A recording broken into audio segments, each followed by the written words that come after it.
Remove the side plate.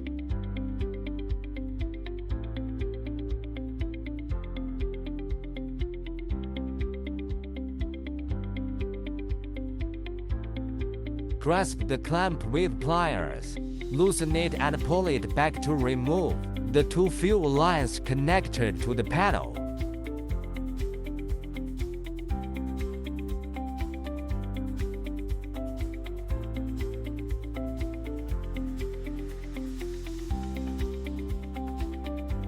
Loosen the screws securing the cable dampers and remove the cable.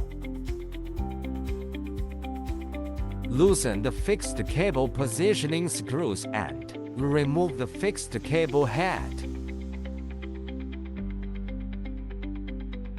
Remove the front panel fixing screws. Disconnect the panel wires.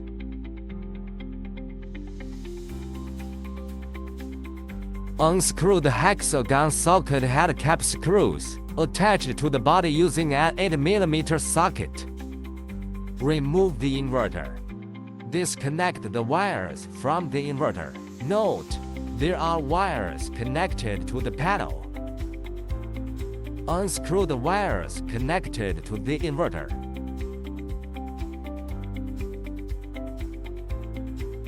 Take out the new inverter. Screw the wires to the corresponding position of the inverter.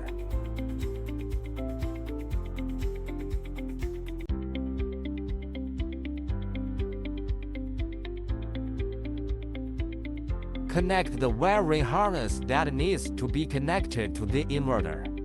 Each harness has a different socket. Only the harness with the corresponding socket can be plugged in.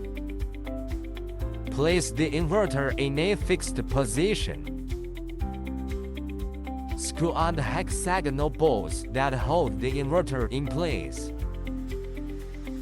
There is a ground wire from the panel and a ground wire from the fuselage, both of which need to be connected to the inverter.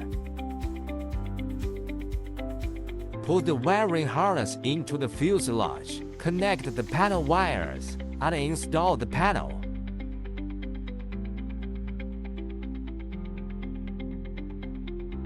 Connect the fuel line. Pay attention to the clamp fixing position so that the clamp is close to the fuel line and the panel connection.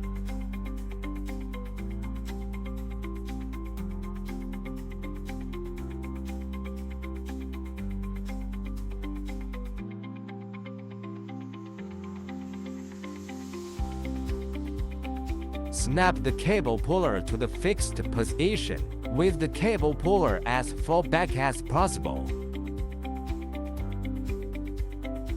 Turning the switch off loosens the cable. Turn the switch to choke position. The cable will be tightened.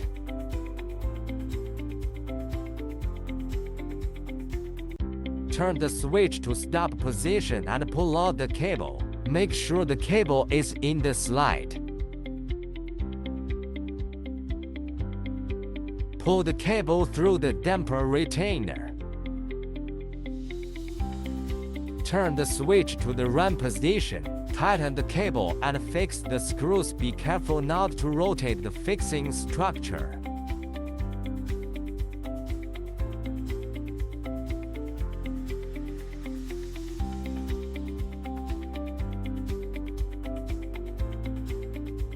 Finally, close the side panels.